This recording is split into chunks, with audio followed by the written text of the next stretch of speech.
Okay, folks, we're up and running. There's quite a few of you joining at this lunchtime session today. Hello, I'm HazelChu. I'm your Lord Mayor of Dublin City. I'm joined today by the Chief Executive, Owen Keegan.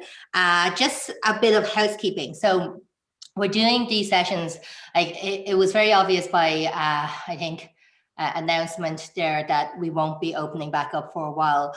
And this house, the Mansion House, is normally used for events and it's used for outreach. So I was very conscious that we won't be able to engage with the community as well.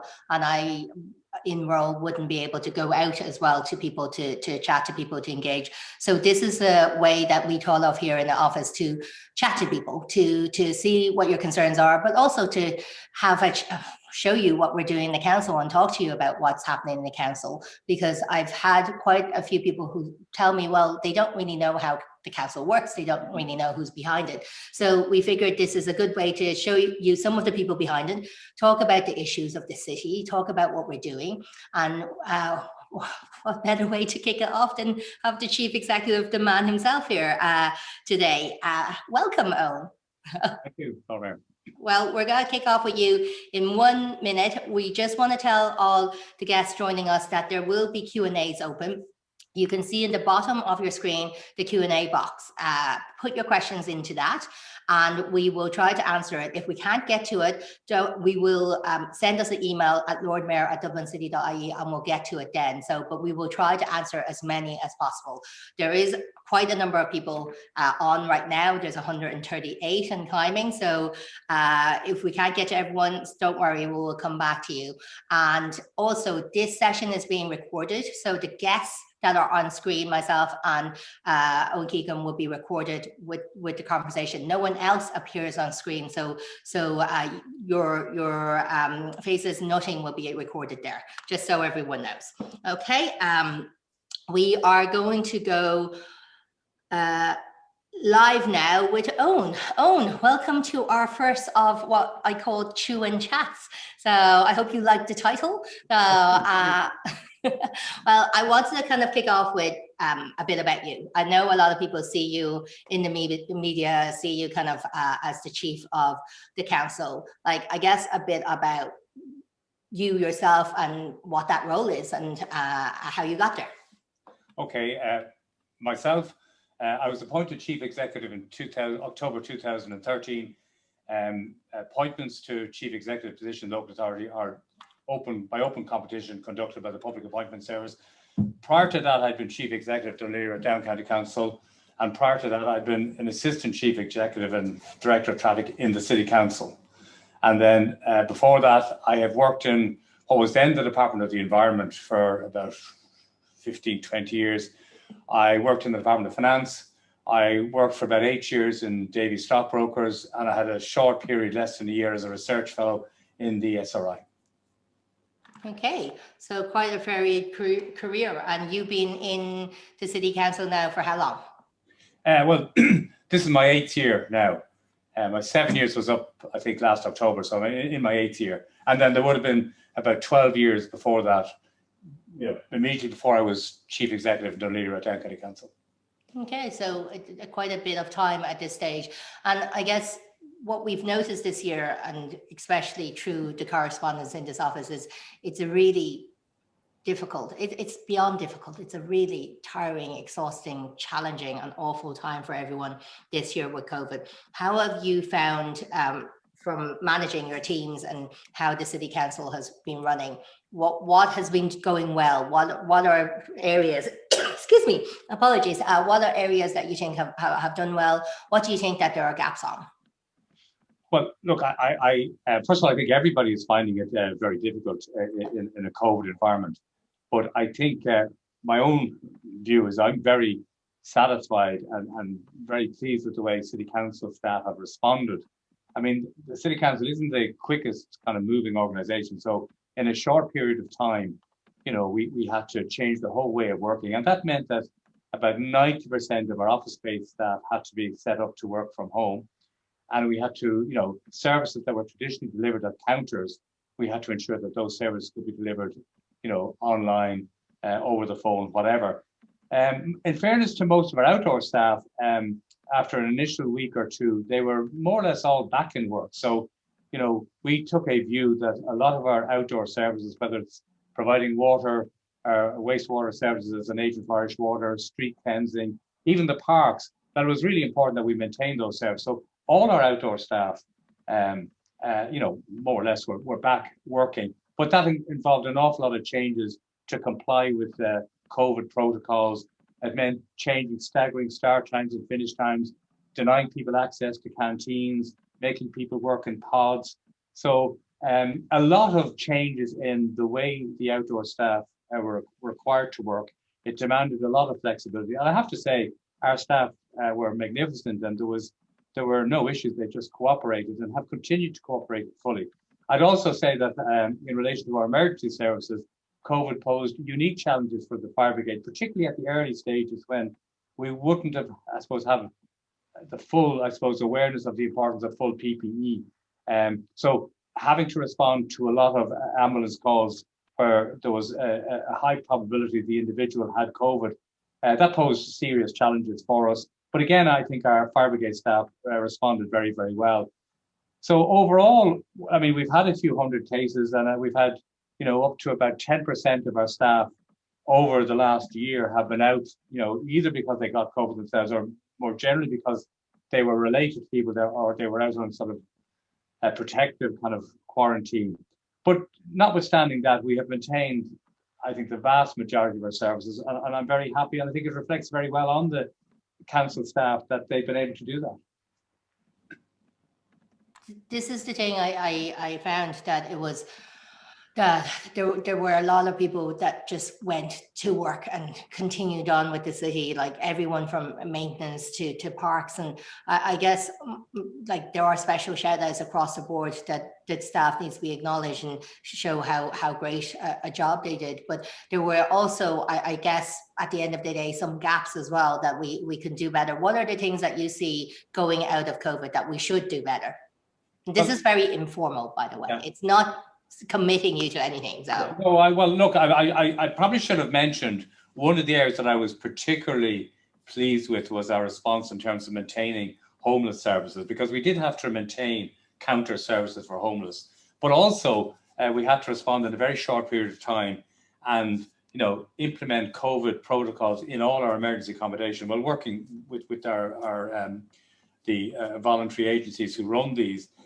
And that meant closing a whole lot of hostels which couldn't be made kind of fit for purpose in a COVID environment, and it meant accessing a whole lot of other accommodation, mainly hotels. But the net effect is that we were able to, provide sort of COVID-proof accommodation for our homeless population in a very short time. And I would have expected at the start of COVID that our homeless population would have been particularly vulnerable, and that we'd be faced with a very high incidence of COVID among homeless persons. The number of COVID cases has been very, very low, and I think that that's a great reflection on the work of the homeless executive and indeed the other agencies and the HSE that work very closely with us, and of course the various voluntary groups. So I think that was a very good example of cooperative effort that achieved a very positive outcome. Yes, of course there are gaps. There are services that aren't being provided, and I suspect there are people who, aren't as computer literate and are finding it difficult, and maybe because they can't deal with us as they would traditionally deal with us, they're just not bothering to deal with us. So, it would be a bit premature to declare victory and say everything is fine. I think I'm becoming aware, every week you realize, oh gosh, we had stopped doing that for some reason, trying to, so there have been breakdowns in service, and I suspect there's a group of people who find it more difficult to access our services. But overall, I'm very happy with the way the City Council has responded. Yeah, and you mentioned homeless and services there. Like myself and Brendan Kenny and Mary Flynn and the other councillors, a councillor from each group, have been quite close in the homeless task force that we did through this office. And one of the things we found is there are gaps. So, and we were very happy to pull up our hand to say there are many gaps. Otherwise, there wouldn't be homeless cases. But what we're trying to do is work towards those gaps. And one of the things I found is that the DRHE is very willing. Now, there's been a portrayal to say they're not, but I also have noticed that any cases that people have put before them, they do deal with them. And also, we saw a couple of weeks ago where there were tents being cleared in the city, and rightly so, there was outrage on the issue. But then when we went and conveyed what had actually happened, insofar those people within the tents had been secured accommodation and moved on, and we supported them with outreach to move. I think there's a distinct disconnect in how we communicate in the city. Owen, do you think we can do it better? Because I think this is the thing. A lot of people see the council as this building with these people working on Wood Quay, and that services are done sometimes, but that they don't really know how to connect in, or they don't really know how to hear, apart from when they see you in media or somewhere. What do you think in terms of how we work better with people? You know, you can take it for granted. We can always communicate better. Like that's just, can't dispute that at all. Having said that, I think, one of the less attractive features of Irish society is that there's an extraordinary enthusiasm for bad news stories. So, one person ends up, having his tent removed, who for some reason wasn't able to access home. That becomes a story. Like all the cases that are handled well, you don't get any credit for. But if something goes wrong, or some person who's refused homeless accommodation on grounds that, on reflection, the person should have been given homeless accommodation. So, and there's an enormous enthusiasm to highlight those cases. Now, look, it's entirely appropriate that people would draw attention to, failures in service provision. But, you sometimes get the impression that creates a very, people are really enthused, and the media is good about undermining the service or giving the impression that that's typical. I think in general, the homeless service is a very, very good service. There's huge improvements have been made over the last few years, but it's constantly being criticized in the media, and there are people out there who seem to make a living drawing attention to the odd cases where the service level isn't at the standard it should be. But overwhelmingly, I think it's providing a very good service. Yeah, I think it's a matter of working together, to be honest. Like you have been very open on saying, listen, I'll come have a chat with you and have a chat with people who have questions. And I think this is the part we're missing in a lot of cases, because people are highlighting issues, and sometimes rightly so highlighting issues, but unless an answer is given or quickly or immediately, it becomes then something that kind of spirals. And from what I learned from working with yourselves, that you're very open to talking about stuff, but it just happens to be the case that we don't always seems to be able to give the answer straight away. So maybe it's something that we try to better in that regards. So I think so. And I think the case of tents, I mean, I would be personally have a very strong view that, you have no legal right to pitch a tent on public property. It's not good for you, and there's all kinds of adverse impacts for neighbours, etc. Now, I can fully understand if there's no emergency accommodation, but in a situation where there is plenty of emergency accommodation, there's a choice of emergency accommodation available, and you're offered emergency accommodation, I think it's not unreasonable there'd be an expectation that you would take that, avail of that. I think most people, I think, accept that. But, sometimes people think, oh, we're picking on people in tents, and they don't realize that we have offered all these people what we believe, in many cases, a choice of emergency. And it's not just for one night, it's, a longer term stay.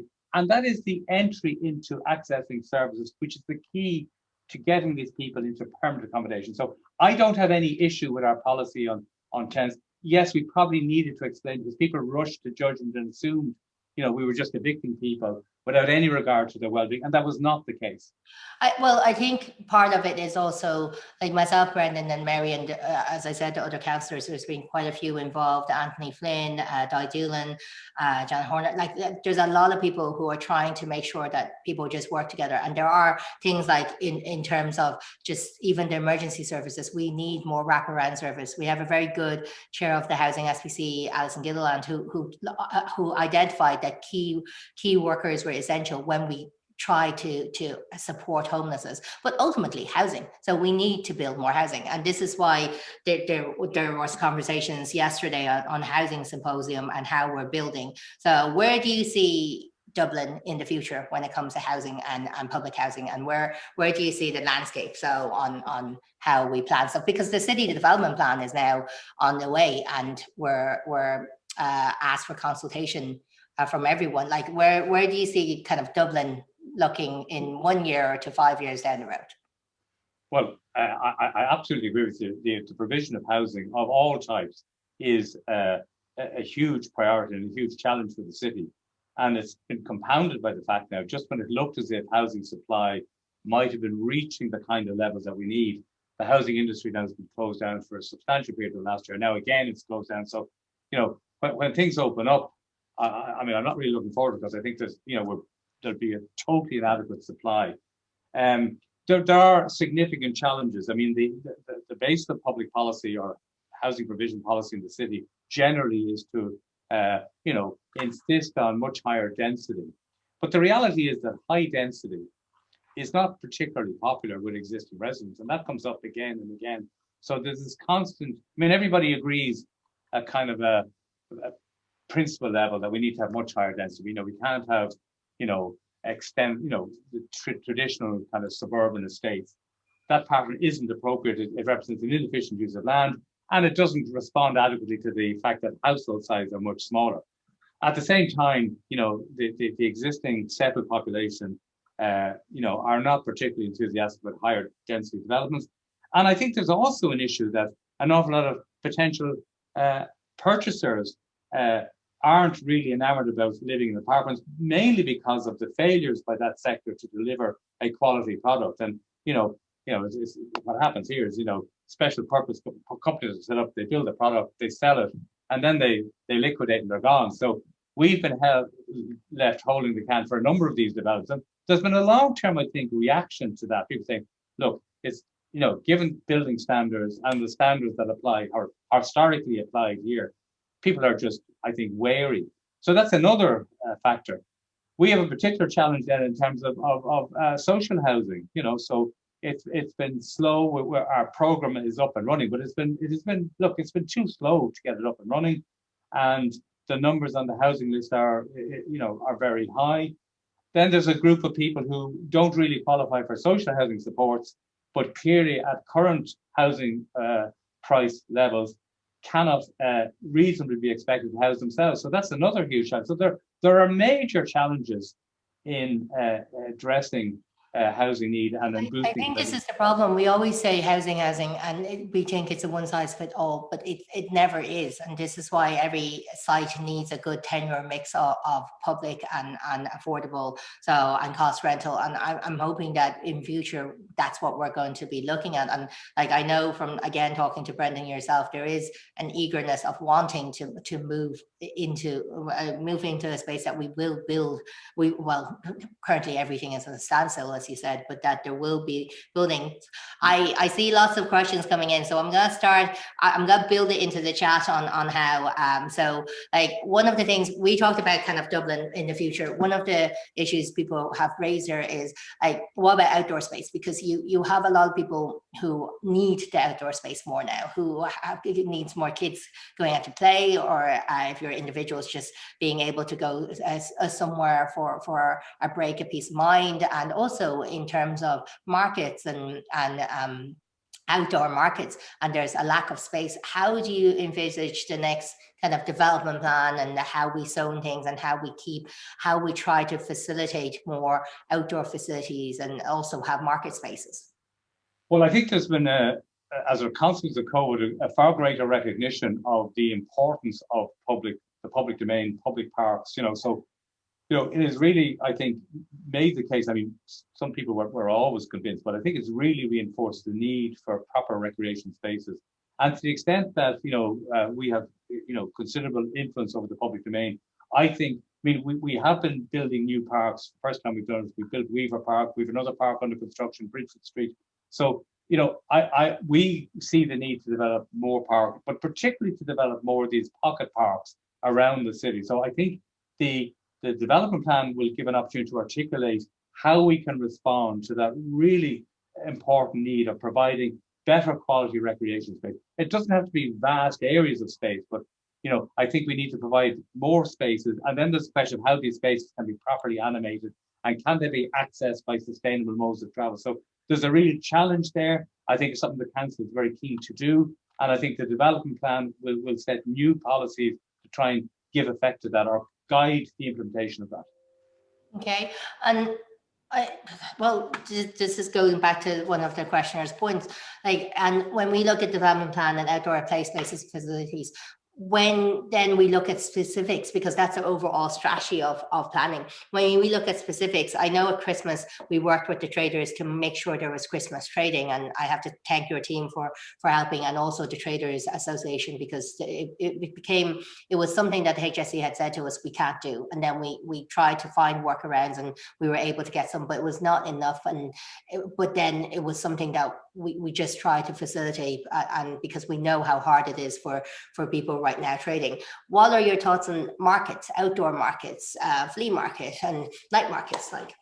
Well, look, we run very successful markets in a lot of our parks, mainly at weekends. Some increasingly, there's a demand to run those during the week. We've one on, I think, is on a Thursday in Merrion Square. They've been very, very effective. I mean, I can see no reason why we wouldn't expand those. Look, we'd be very supportive of flea markets. We certainly tried this year to get a suitable site, but between COVID and one thing or another, that at Christmas that didn't come off. But I think the council would be very, very well disposed, either on our own initiative or working with operators to facilitate those kind of developments.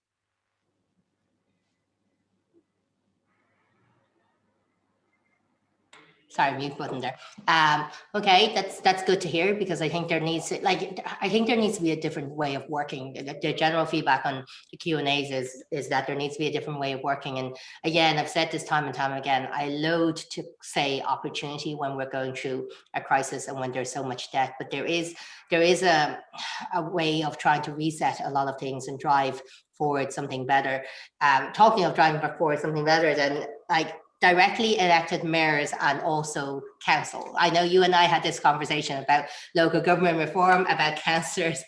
I see the laugh. Well, I was going to ask you anyway, of councillors' powers being taken away, of how things have progressed in the last 15, 20 years on local government, and how we need reform in this space. Where do you see, if we were to have a directly elected mayor, where do you see the space, and where do you see kind of councillors' role? How do we make it that it's more working in unity rather than kind of fights on certain things or trying to push different directions? So, well, look, I mean, I'm always reluctant to comment on the issue of, say, directly elected mayor, because you kind of expect chief executives to be opposed to that. Now, as well as that, it's not for us.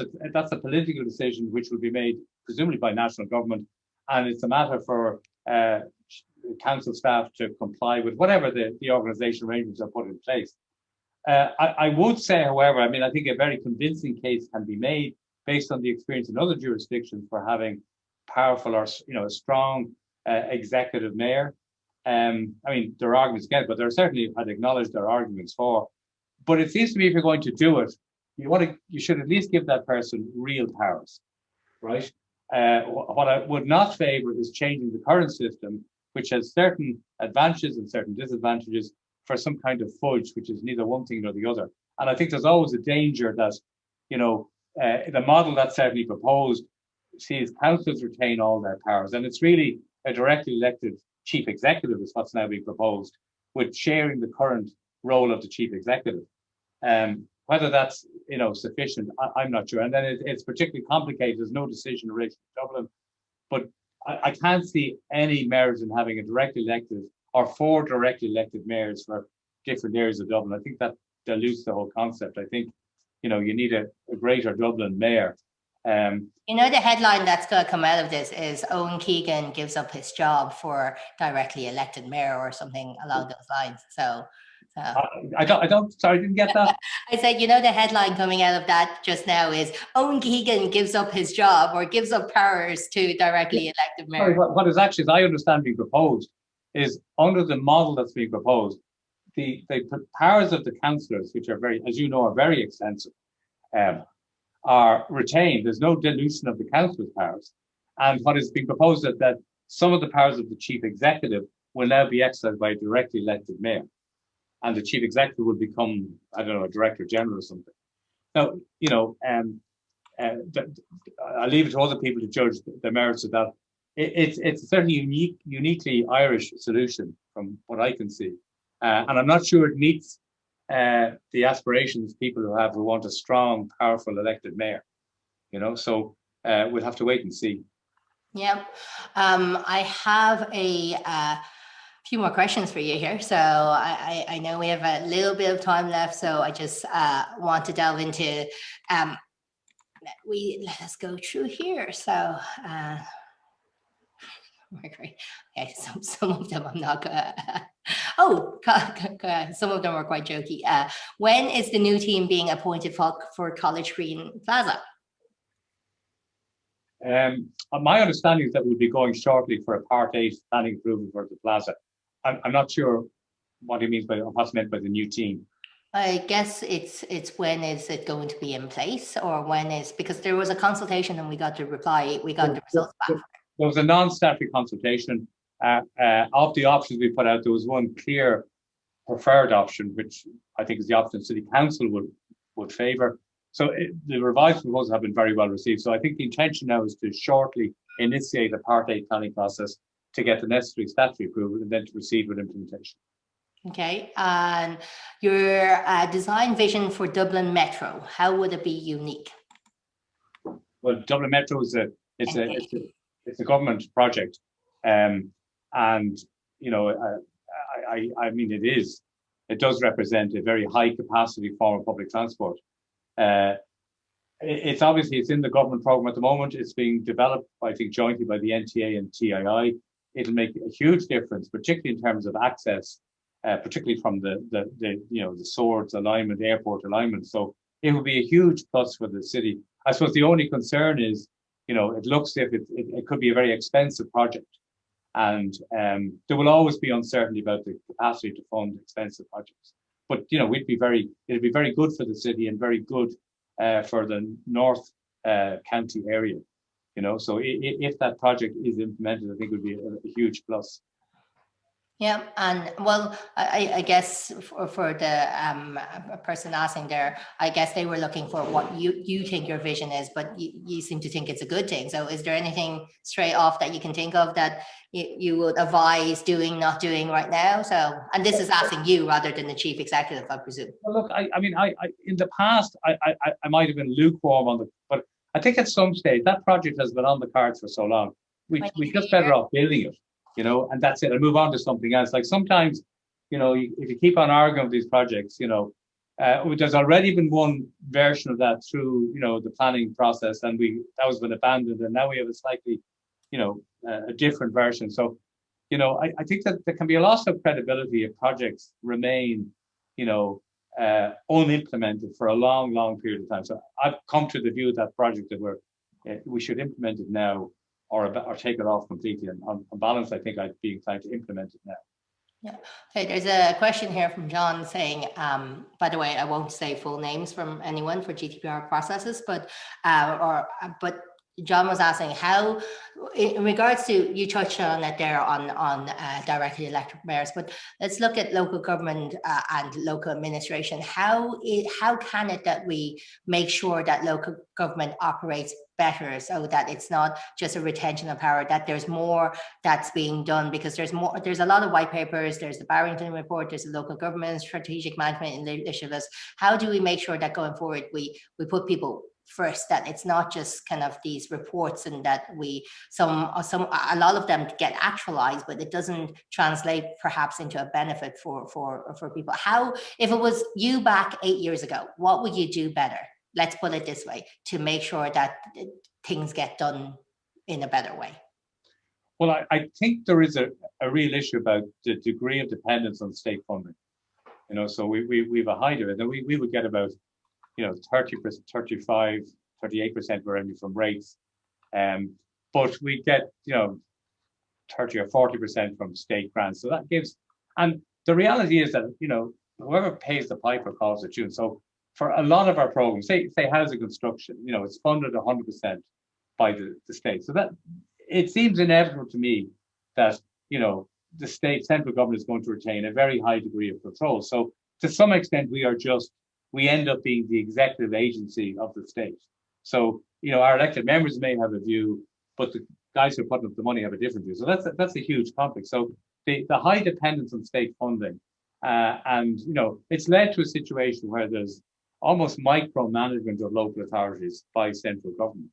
Well, look, we've had this conversation about local property tax. It's because we don't have enough money there, and all of the rates, commercial rates, will be repaid by government, but there needs to be more funding locally to give autonomy. So, my view is that you can't really have a strong system of local government unless it has far greater fundraising powers itself.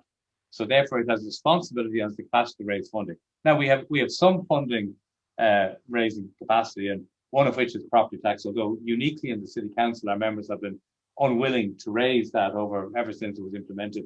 We can raise things like housing rents. Again, I've never known the city council to raise housing rents in my time, despite me recommending it on numerous occasions. So, but people in central government say, well, there's two powers you have and you haven't used them. Stop coming to us looking for more money. So it is a complicated issue. But I think until local authorities have, responsibility and the financial clout to discharge that responsibility, it's inevitable that we'll be subject to a very high degree of state oversight and control. Seems to me that's inevitable. Yeah, and I guess when it comes to it's hard. Like I've been in council for a short while and realized that a lot of it is restricted to finance and where we get the money from, and you don't want to pull the levers that will affect kind of the public's pocket. But at the same time, where do you find the money for community gain, for redevelopment of certain areas and putting into community? And this goes back to a ask for our central government colleagues. So. Like in fairness, though, I mean, like we have a revenue budget of €1 billion. So, we have the potential to have a really significant impact on loads of local issues with that budget. So there's always an onus on us to make sure that we're, driving the best value for money and giving the best return on that expenditure. So, on the one hand, you can say, well, look, we're chronically underfunded. That's all the government's fault, and there may be validity in that. On the other hand, you can say, well, let's make sure that the money we have, we're using it efficiently and giving the best quality service for, the citizens of Dublin. I'm more inclined to focus on the latter than the former. Well, tell me about big projects coming ahead, because hopefully there's more big, exciting projects. What are you looking forward to seeing in the city coming in the next year? Well, one project that I'm quite enthused about is the Dublin District Heating Scheme, which will use the spare or the waste heat from the waste energy plant to, I suppose, provide the heat source for district heating, and that has a very significant potential to contribute to our climate change agenda, and that will be a project of some very significant scale. So that's been on the cards, ever since the waste energy plant was conceived. And, I think circumstances are just aligning now. So it's right to go ahead with that. We have significant grant funding. There's an appetite and enthusiasm for it. And I think that's an example of how I believe the City Council can deliver, major project, infrastructure projects. Another major project that, we delivered, say, the Dublin Port Tunnel. So we have a history of delivering projects. Increasingly, the tendency has been to take the responsibility for major project delivery and give it to other agencies. But I'm looking forward to the City Council delivering that project and making. When are we kicking off on that one? We hope to go to tender in the second half of this year. Okay. There's, we've a huge. Another major project is the library headquarters and cultural building. I'm very confident that we'll be proceeding with that project. We've been awaiting trying to get the funding lined up. I'm very hopeful that will come shortly. That will make a huge contribution, both in terms of the north inner city, particularly the Parnell Square quarter. I think that has the potential to be a transformative project. I had the privilege of being associated with the library building in Dundee, and that's I think there's, libraries can be reimagined as huge community resources, and that's we will be replicating that here. So, when we mentioned Purnell Square Quarter, there's a question here: what is going to happen to former Kalashawira property in Purnell Square? So, is that part of what you were? Well, what we've done is, I mean, look, we probably took a misstep there where we, at one stage, we accepted an offer of that this was going to be funded from, private donations. That didn't work out. It's now become purely a city council project. We've divided it in 2 phases. I'm very confident to go ahead with phase 1, which will see the new building and 1 or 2 of the Parnell Square buildings redeveloped. And then we followed that up by doing all the other buildings, including Parnell Square, including Cloisterware. But if we can get the main project off, I think we'll be able to do the other buildings one by one. So it's not as big a challenge. So it's not like we have to come up with a full amount of money. We can do them. And I could see those being done one after another immediately after we get going on the major project. Okay. So I'd be very enthused about that project. So we have about €2.5 billion, well, 2.3 billion, I think it is, in our 3-year capital program. So there are a lot of projects, and a lot of those, while in the main it's housing and homeless projects, and that's about. I was about to say, because let's kind of try to separate, because I constantly get the argument of, if you're not, why are you spending on X and not spending on homeless service? There is a budget there for homeless and housing at the moment, and it's quite a significant budget. 65% of all our capital program is for housing and homeless services. Okay, so it's not a case that we are taking away from it. The money, I mean, people don't understand. Like, if you take, I mean, a very kind of one that's in the media at the moment is the Whitewater Centre.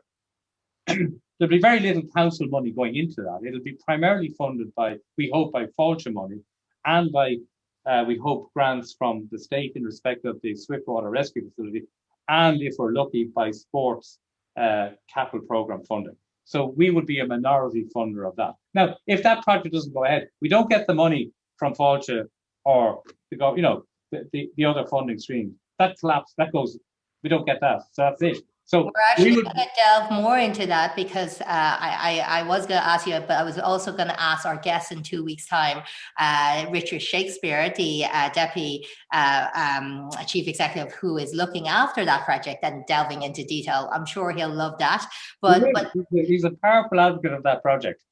So, but no. Tune in to hear him defend it.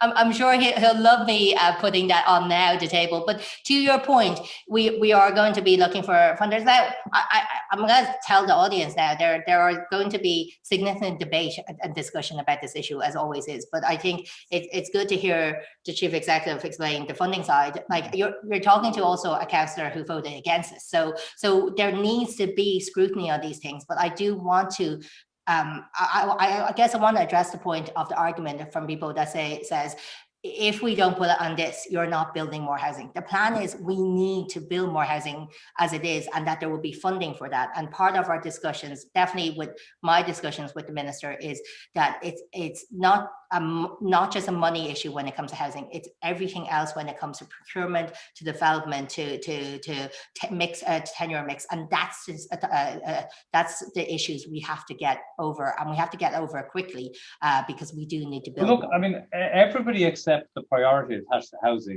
and we are a housing authority, and the bulk of our revenue, our current expenditure and our capital expenditure, quite rightly, is on housing. But we also have a broad range of objectives. I mean, we're responsible for the road network. We have to invest in that. We have to invest in footpaths, sustainable travel. We talked earlier about the importance of parks and recreation facilities and sports facilities. There's huge pressure to upgrade those. We want to invest in our library network. And we have a broader economic development. And that includes promoting and assisting in the promotion of tourism, which is important for the Dublin economy. So I make no apology for having a wider focus than purely housing, notwithstanding the fact that housing is and will always be our number one priority.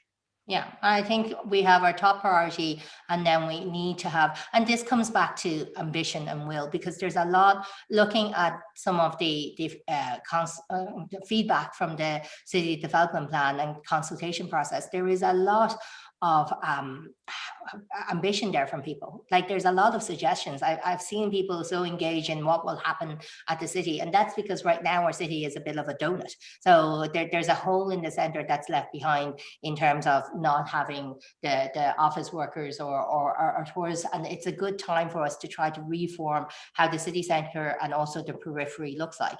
And in terms of the periphery, the villages and towns that are within the city, we need to support them. And I've seen good support in terms of local enterprise, but I've also seen it in terms of COVID mobility, which leads us to the next big question, which seems to come in a lot of on the issue of Strand Road and the Strand Road cycleway. So I have as with all things Strand Road, there seems to be a good balance of people saying it's great to see it happen. And then there's another good balance of people saying on the questions of how do we justify it and why are we doing this to the area? I guess it's good to hear. I think the issue has always been when people heard this, they heard you saying it in media. And this comes back to my communication issue that a lot of times when we have projects, we don't talk about the projects first. We see it on a headline in media. So it's a good time to, I guess, bring your perspective in on what you think the project will be and how, or not will be, how it will look. And I guess to address some of the feedback here that we're getting on the Q&A, some people love it, some people hate it. What do you think? Well, I obviously love it. I had a role in proposing it internally here. There's no doubt. I mean, the delivery of higher quality, good quality site facilities has been an objective of City Council for a number of years. Progress has been too slow. And while everybody, in principle is in favour of improved cycling, when we go to implement them, of course, everybody says, well, you can't put it out there. I don't want, my car parking gone, or I don't want this tree cut down. So it's always been difficult. So COVID undoubtedly gave a huge impetus to providing, and I make no apology for the fact that we've taken full advantage of COVID. And I think the reaction generally across the city has been, people say, well, great, we're getting protected cycleways and we're getting them in quickly. And I think Sandymount or the Strand Road, was another opportunity to get, a good quality cycle facility in, and that very much is mirroring what had been done in Dún Laoghaire. And yes, we're taking out a lane of traffic. We had taken a view that, we could afford to take out that lane of traffic. We're not going to get, there's the view around there, well, we can have cycle facilities, but there's been absolutely no interference in vehicular traffic. And I just don't think, it's not deliverable. There's going to have to be difficult decisions. Some people will both perceive themselves and will actually be inconvenienced, but it's not the end of civilization. They may have to, they'll always have vehicular access to their houses or their businesses. They may have to do a slight detour. But again, in return for that, you get a very high quality cycling facility. And we have seen, the experience that if you provide protected cycle facilities, people will use them. So there's been a huge uptake of cycling where we put in these facilities. And I think that makes the case where we need to put in a lot more. Recognizing that some people will feel that, well, some people have no intention of using them and they'll be inconvenienced. But I think that's a small price to pay for the very considerable advantages. So there we are. And I guess the argument is, and this is the thing, I made no secret of the fact that I support this, because I do think you said taking advantage of COVID, but for me, it's about keeping people safe. And with COVID mobility, it's providing that safe space that people can still go out and try to kind of relieve some of the mental stress and physical stress they have, but feel socially distanced. And to have a city where you have those cycle lanes, where you have the wider footpaths, is essential. Like I look at the Paris model, I look at the Denmark model, I look at Italy and what they've been doing, and across the board, the COVID mobility model is not dissimilar to what's been rolling out abroad. I guess this comes back to an essential issue that I guess it comes to ultimately how we communicate and how we share information. There is a disconnect there, but I think we're doing it better. Like I've seen it recently where Sandymount residents received the information on what's happening with Strand Road, and I received a lot of feedback saying that that's great. Again, I received feedback saying that's not great, but there's always a balance to be struck. So I think in relation to this project, it's seeing how that balance is. Now, I do know that that there was injunction going into court, and it might be going back in. It will be going back in April again. So that project right now, as it stands, we're going to look into what the issues are, and we're going to continue working on it. So, like, is there? I guess. Oh, just to be clear, yeah. We will observe the terms of injunction. We have to stop working. So, all those half-built, the works, they will just have to stop immediately. So we will be fighting the substantive legal case, hopefully sometime in April. But like, the City Council is absolutely committed. We're not going to disappear just because this is a temporary setback. I think it was very unfortunate. But there we are. We'll abide by the terms, but we'll be back in April to make the substantive case again. I hope we win the substantive case in court. Yeah. But I personally think, this might be a setback, but there is a kind of an inevitability about sustainable travel. The notion that there will be unfettered private car travel, those days are over. It's not sustainable. There's a huge enthusiasm to move away from that.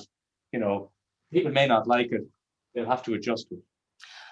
Just on the question of, there's lots of people going, well, there were alternative plans, and why don't you move it into the wall side? Those were all assessed by the team. The alternative plan involved taking a whole footpath away, which is completely against the urban design manual, and going into the wall, the seawall itself ruins a whole section of biodiversity, which we can't afford to lose at the moment. So like, engineers have looked at this to see what is the best way forward. And this is why there's a trial for this process. Now, I said it on chairing the consultative forum, I completely understand where people are coming from in terms of concerns, but we do ask that people try to connect into us or into the team or into the residents, because the last thing we want to do is make this a divisive issue. So we don't want to divide communities here. We want people to benefit from this and actually be able to use these facilities across the board in Dublin, especially in the community. So, Owen, we're going to be wrapping up in a sec. I guess one key thing someone had said, does this mean College Green Plaza is dead? No, I don't think you said that, but just in case you... No, the injunction applies to the Strand Road. Yes, sorry. Yeah. Go through a planning process, which we will be initiating very shortly. Okay. Well, any last words before we go, Owen? No. One thing I would have said if you'd asked me is that the primary role of the chief executive is to work with the elected members. Working relationships in this council are very, very good.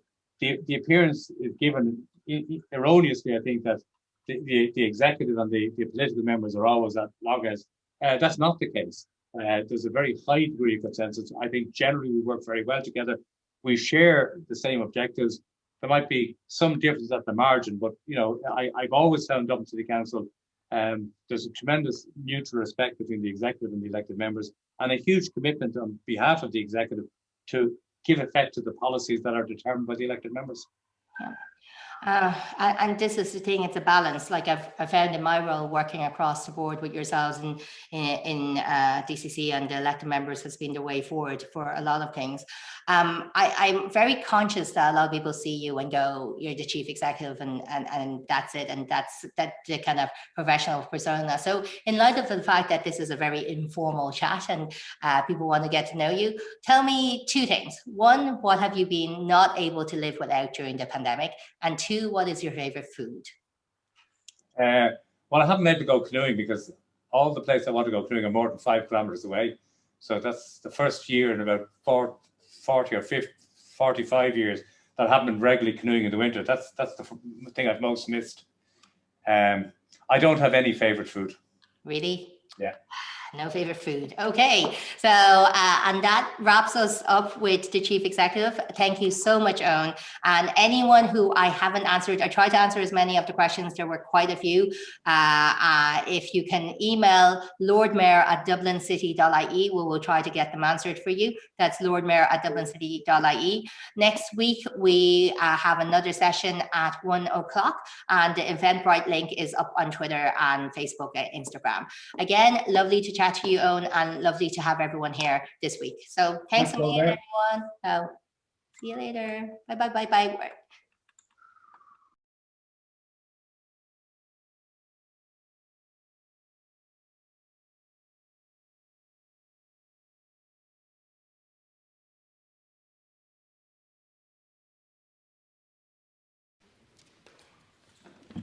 Good afternoon, colleagues. We're going to begin with First Minister's questions, but before we do, could I invite the First Minister to update Parliament on the COVID pandemic? Thanks, Presiding Officer. 769 new cases were reported yesterday. That's 3.7% of tests carried out. And the total number of cases now stands at 200,406. There are currently 967 people in hospital, which is